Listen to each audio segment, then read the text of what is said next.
ہم نے امام الانبیاء فخر الانبیاء تاجدار مدینہ کائنات کے سردار کائنات کے دلہا محسن کائنات مقصود کائنات مطلوب کائنات کائنات کے سب سے زیادہ پاکیزہ ترین شخصیت جو ہیں اللہ کے نبی نے صحابی رسول کو بلایا اور بلانے کے بعد اس کا ہاتھ پکڑا اور ہاتھ پکڑنے کے بعد پوری کی پوری دنیا پیغمبر کے ہاتھ کو بوسہ دیتی ہے. کوئی پیر کے ہاتھ کو چومتا ہے, کوئی ماں کے ہاتھ کو چومتا ہے, کوئی مرشد کے ہاتھ کو چومتا ہے, کوئی مولوی کے ہاتھ کو چومتا ہے, کوئی کسی کے ہاتھ کو چومتا ہے. لیکن جس کو ترسنے کے لیے دنیا کی نگاہیں ترستی ہیں کہ خواب ہی میں نبی کی زیارت ہو جائے, جس کا روزہ دیکھنے کے لیے ہر مسلمان کے دل میں آرزو اور تمنا ہوتی ہے, اس امام الانبیاء نے اس کا ہاتھ پکڑا اور ہاتھ پکڑا ہی نہیں بلکہ ہاتھ پکڑنے کے بعد پیغمبر نے بوسہ دیا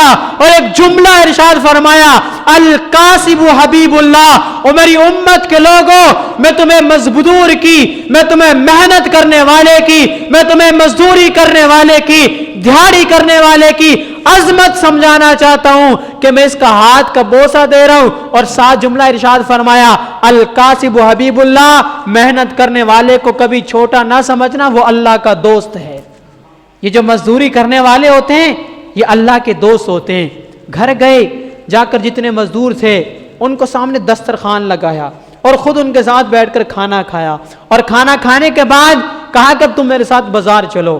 انہیں ان کی پسند کی چیزیں دلائی. اب وہ مزدور بڑے حیران, کہنے لگے حضرت پہلے تم بڑی سختی کرتے تھے, ہمیں بات بات پر ڈانٹتے تھے, آج بات کیا ہے, ہوا کیا ہے؟ فرمایا, میرے مزدوروں, میرے ماتحت کام کرنے والے, میرے ورکر, میری لیبر, میرے ماتحت کام کرنے والے ملازموں, پہلے مجھے پتا نہیں تھا لیکن آج مجھے نبی نے تمہاری عظمت بتا دی ہے کہ تم عام لوگ نہیں ہو. میں تمہیں مزدور سمجھتا تھا, عام بندے سمجھتا تھا, لیکن مجھے آج پتا چلا ہے کہ تمہیں رب بھی پسند کرتا, اس کا حبیب بھی پسند کرتا, اس لیے آج کے بعد تمہیں ایوب انصاری بھی پسند کرتا ہے. تو حضور علیہ السلام نے مزدور کے حقوق بیان فرمائے کہ مزدور کی عظمت اتنی بڑی ہے. رزق حلال کمانا عین عبادت ہے. رزق حلال کمانا, اپنی محض مزدوری کرنا, اپنی مشقت کے ساتھ کام کرنا اللہ کو بڑا پسندیدہ عمل ہے. لیکن اس کے ساتھ یہ ضرور ہے, یہ مزدوری کرنے والا, یہ دیہڑی کرنے والا نماز کا اہتمام کرے. اس کے دل کے اندر ایمان ہونا چاہیے, اس کے دل کے اندر کیا ہے, تقوی ہونا چاہیے. یہ پاکیزہ حلال کمانے والا ہو, یہ ڈنڈی نہ مارتا ہو. تو جو بندہ اپنی محنت کی کرتا ہے, مشقت کرتا ہے, لیکن اور اس کے ساتھ اپنے نماز روزے دین کی پابندی کرتا ہے, یہ بظاہر یہ کیا ہے کہ ہمیں یوں نظر آ رہا ہوتا ہے یہ عام بندہ ہے, لیکن اللہ کی نظروں میں یہ اللہ کا بہت بڑا ولی ہوتا ہے. اور بھئی ولیوں کے سینگ نہیں ہوتے.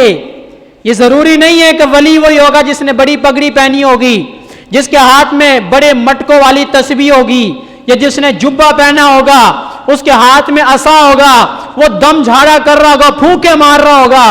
ہم کہیں گے بڑی پہنچی ہوئی سرکار ہے, اے بڑے پہنچی ہوئی سرکار ہے, یہ تو ہر وقت مسجد میں رہتا ہے, یہ بڑا پکا ولی ہے. نہیں, اللہ کے نبی کی تعلیمات کو اٹھا کر دیکھیے.